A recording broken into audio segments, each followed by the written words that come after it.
اعوذ باللہ من الشیطان الرجیم بسم اللہ الرحمن الرحیم۔ اب وہ مسئلہ آ رہا ہے کہ جس کی تمہید ہوئی تھی پہلے رکوع میں، حضرت زینب رضی اللہ تعالیٰ عنہ سے حضور کی شادی کا معاملہ، اور اس سے پہلے حضور کے کہنے کی وجہ سے حضرت زینب کا نکاح جو حضرت زید ابن حارثہ سے ہوا، پھر زید ابن حارثہ رضی اللہ تعالیٰ عنہ نے جو ان کو طلاق دینی چاہی، پھر حضور کے دل میں جو یہ خیال ہوا کہ میں نے پہلے تو حکم دے کر نکاح پر مجبور کیا، اب اگر یہ داغ لگ جاتا ہے زینب کو تو گویا کہ پھر تو ایک ہی شکل رہ جائے گی اس کی دل جوئی کی، تلافی کی، کہ میں خود نکاح کروں۔ اب میں خود نکاح کروں گا تو چونکہ زید میرا منہ بولا بیٹا رہا ہے پہلے، ایک طوفان اٹھ کھڑا ہوگا، حالانکہ اس میں بات کوئی نہیں تھی، لیکن یہ کہ حضور نے اس کی وجہ سے یہ سمجھا کہ یہ مصلحت کے خلاف ہوگا، تو اسی گویا کہ آپ اسی شش و پنج میں تھے کہ یہ آیات نازل ہو گئی۔ پہلی آیت میں تذکرہ ہے اس کا کہ جو حضور کے کہنے کی بنا پر حضرت زینب اور ان کے بھائی آمادہ ہوئے نکاح پر، ورنہ وہ آمادہ نہیں تھے زید بن حارثہ سے نکاح پر۔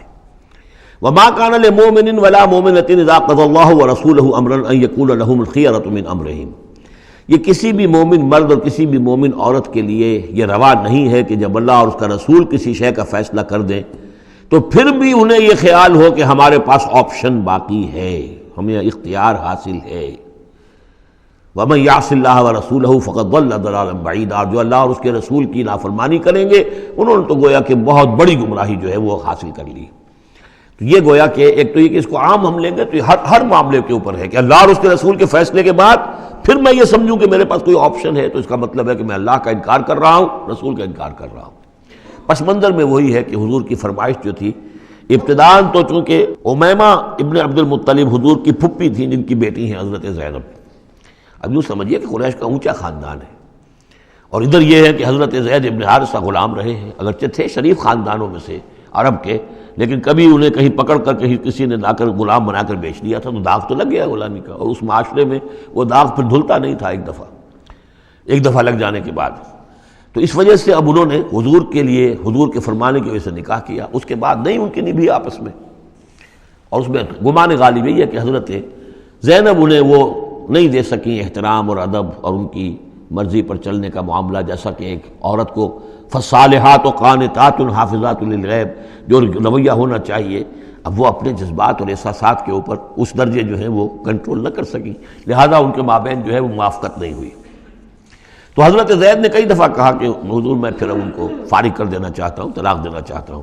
استقول للذی انعم اللہ علیہ وانعمت علیہ امسک علیک زوجک، اے نبی جب آپ کہتے تھے اب اس شخص سے کہ جس پر اللہ نے بھی انعام فرمایا اور آپ نے بھی انعام فرمایا، آپ نے اسے آزاد کر دیا، اپنا منہ بولا بیٹا بنایا تھا، یہ دوسری بات ہے کہ اللہ نے وہ بات ختم کر دی، یہ تو زید ابن محمد کہلاتا تھا، اب یہ زید ابن حارثہ رہ گیا دوبارہ۔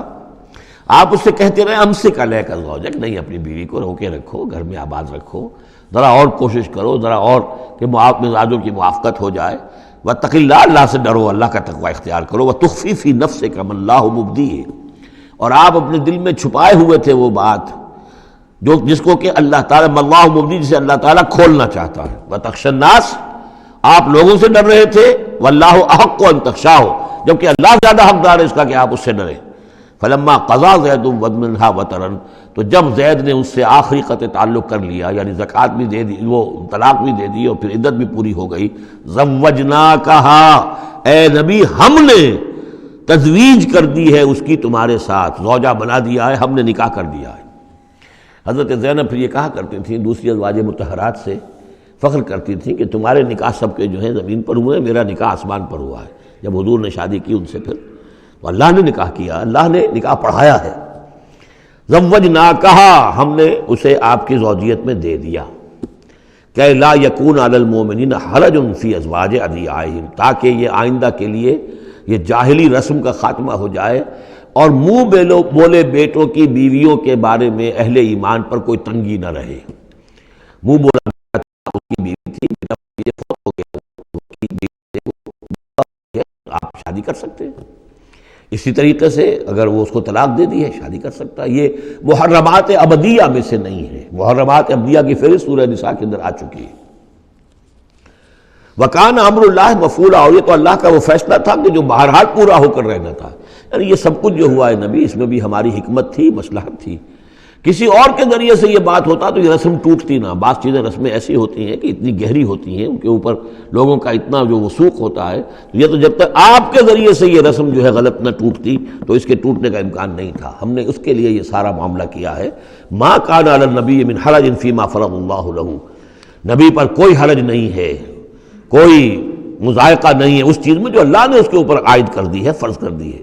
سنت اللہ فی الذین خلو من قبل، اور یہ اللہ کا وہ طریقہ ہے جو ان لوگوں کے بارے میں رہا جو پہلے گزر چکے. اللہ کے نبیوں کے ساتھ، رسولوں کے ساتھ اللہ کا یہی معاملہ رہا ہے. وکان امر اللہ قدرا مقدورا، اور یہ تو اللہ کا وہ معاملہ تھا کہ جو گویا کہ طے تھا، مقرر ہو چکا تھا، ہماری مشیت میں یہ پہلے سے طے تھا. الذین یبلغون رسالات اللہ ہے وہ اللہ کے نبی کہ جو ہم اللہ کے پیغامات کو پہنچانے پر مامور ہوتے ہیں. وَيَخْشَوْنَهُ، اور صرف اسی سے ڈرتے ہیں. وَلَا يَخْشَوْنَ أَحَدًا إِلَّا اللَّهُ، اور نہیں ڈرتے کسی اور سے اللہ کے سوا. وَكَفَى بِاللَّهِ حَسِيبًا، اور اللہ تعالیٰ کافی ہے کفایت کرنے والا یا حساب لینے والا. مَا كَانَ مُحَمَّدٌ أَبَا أَحَدٍ مِّن رِجَالِكُمْ، دیکھو محمد تم میں سے کسی مرد کے باپ نہیں ہے.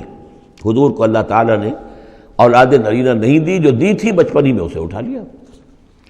آخری عمر میں بھی یہ سمجھیے کہ حضرت ماریہ قبطیہ ان کے بطن سے حضرت ابراہیم کی ولادت ہوئی ہے. اور یہ ایک عجیب مسئلہ ہے کہ حضرت ابراہیم کے عقد میں یا آپ کے نکاح میں آئیں ہاجرہ، وہ بھی مصر کی تھیں جن سے اسماعیل کی ولادت ہوئی.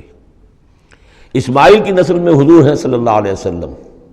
پھر مصر ہی سے ایک ماریہ قبطیہ آ رہی ہیں، اور ان کے بطن سے جو بیٹا ہوا اس کا نام حضور نے ابراہیم رکھا.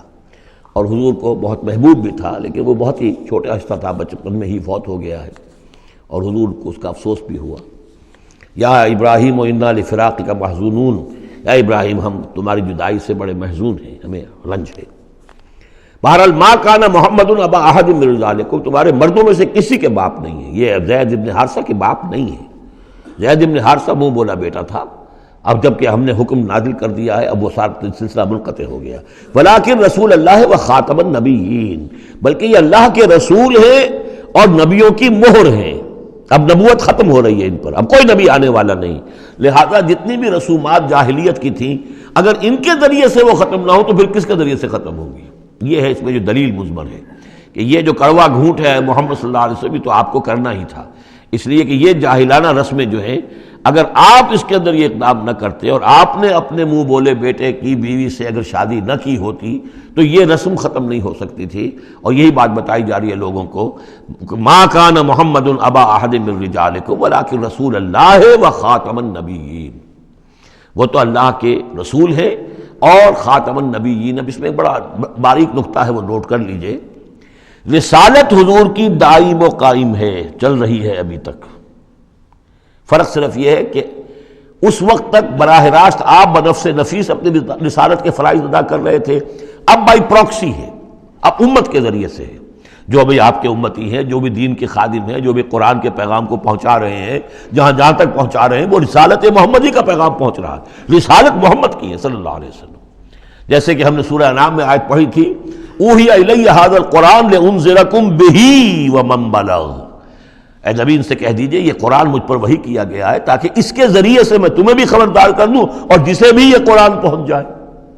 اسی لیے امت کو آپ ہدایت دے کر گئے تھے، فَلْيُبَلِّغِ الشَّاهِدُ الْغَائِبَ، اب یہ تمہارا کام ہے اس قرآن کی تبلیغ کرو اور پہنچاؤ، جو بھی یہاں نہیں ہے ان تک پہنچاؤ. تو گویا کہ رسالت محمدی ختم نہیں ہوئی ہے، رسالت محمدی تو چل رہی ہے. لہذا ختم کا لفظ جو آیا ہے وہ رسالت کے ساتھ نہیں آیا، نبوت کے ساتھ آیا. نبوت ختم ہو گئی جب وحی کا دروازہ بند ہو گیا، نبوت ختم ہو گئی. نبوت محمدی آپ کی ذات کے ساتھ تھی. وہ جیسے ہی آپ کی ذات جو ہے وہ اس دنیا سے اس نے پردہ کیا، اس کے ساتھ ہی آپ کی وہ نبوت کا دروازہ بند ہو گیا. لیکن رسالت محمدی وہ تو دائم و قائم ہے. اسی لیے یہاں دیکھیے ولیکن رسول اللہ ہے وخاتم النبیین، آپ تو اللہ کے رسول ہیں اور دائم ہیں اور قائم ہیں اور خاتم النبیین ہیں اور نبیوں کی مہر ہیں. وکان اللہ بکل شیء علیما، اور یقیناً اللہ تو ہر چیز کا علم رکھنے والا ہے. صدق اللہ العظیم.